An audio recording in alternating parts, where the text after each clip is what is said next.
Hello friends, तो मैं आज भगवान शिव की कथा सुनाने जा रही हूँ। जो सोमवार के व्रत करते हैं तो उनके लिए बहुत ही अच्छी व्रत है। और आप लोग सुनिए, जो किए हैं व्रत, ये पूरी वीडियो को सुनिए, मतलब पूरे वीडियो को देखिए और सुनिए किस तरह से भगवान शिव ने किस तरह से क्या किए थे, पूजा करने का मतलब आशीर्वाद में क्या दिए थे। तो आप लोग ज़रूर सुनिएगा। तो चलिए हम सुनाना कथा आप लोग को स्टार्ट करते हैं।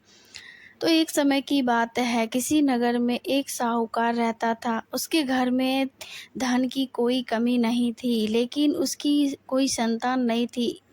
इस कारण वह बहुत दुखी था। पुत्र प्राप्ति के लिए वह प्रत्येक सोमवार व्रत रखता था और पूरी श्रद्धा के साथ शिव मंदिर जाकर भगवान शिव और माता पार्वती जी की पूजा करता था। उसकी भक्ति देखकर एक दिन माँ पार्वती प्रसन्न हो गई और भगवान शिव से उस साहूकार की मनोकामना पूर्ण करने का आग्रह किया।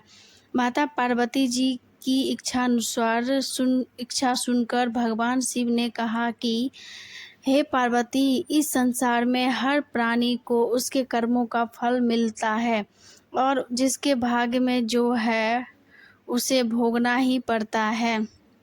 लेकिन माता पार्वती जी ने साहूकार की भक्ति का मान रखने के लिए उसकी मनोकामना पूर्ण करने की इच्छा जताई। माता पार्वती के आग्रह पर शिवजी ने साहूकार को पुत्र प्राप्ति का वरदान तो दिया, लेकिन साथ ही यह भी कहा कि उसके बालक की आयु केवल 12 वर्ष होगी।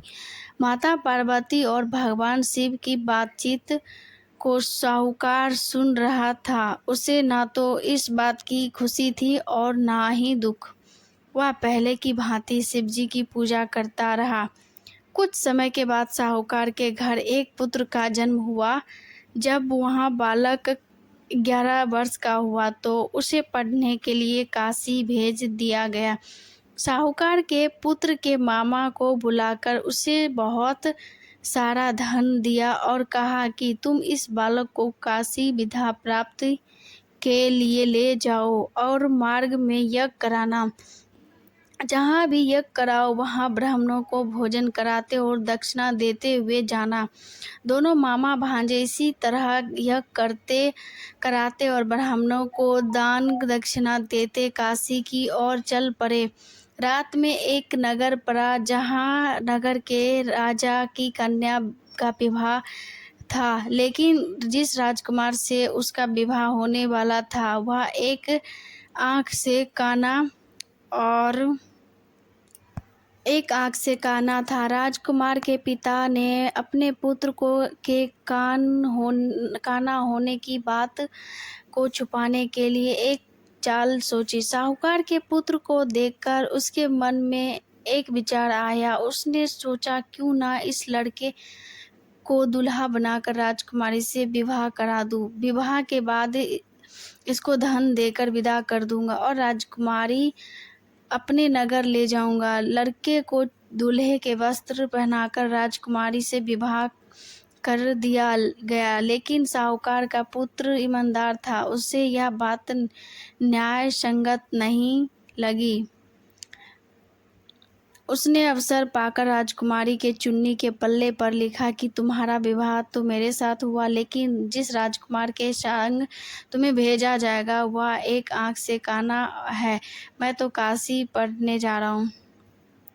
जब राजकुमारी ने चुन्नी पर लिखी बातों पढ़ी तो उसने अपने माता पिता को यह बात बताई। राजा ने अपनी पुत्री को विदा नहीं किया, जिससे बारात वापस चली गई।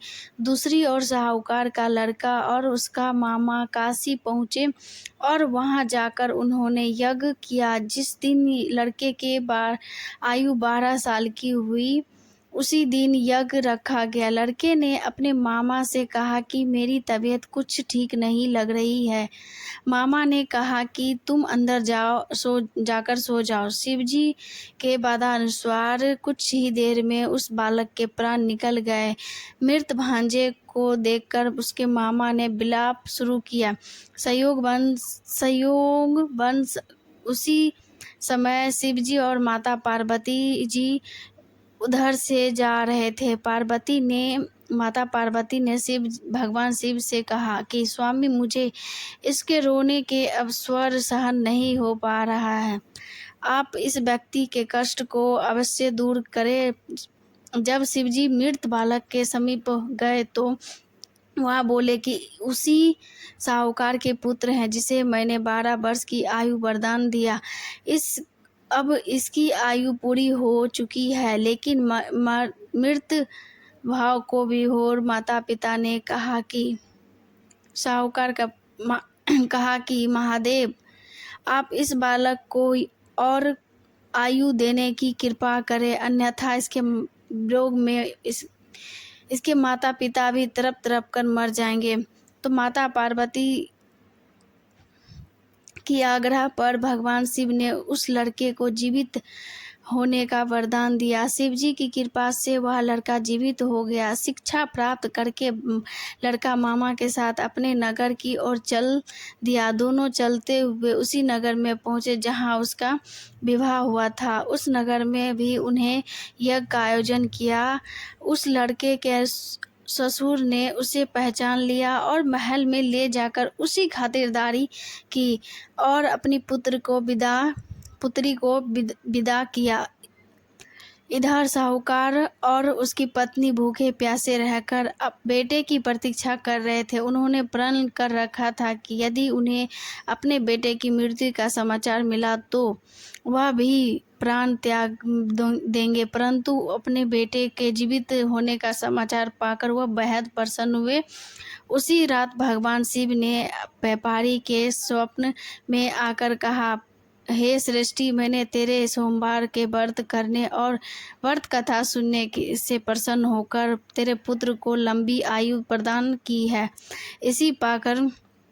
इसी प्रकार जो कोई सोमवार का व्रत करता है या कथा सुनता है और पढ़ता है, उसके सभी दुख दूर होते हैं और समस्त मनोकामनाएं पूर्ण होती है।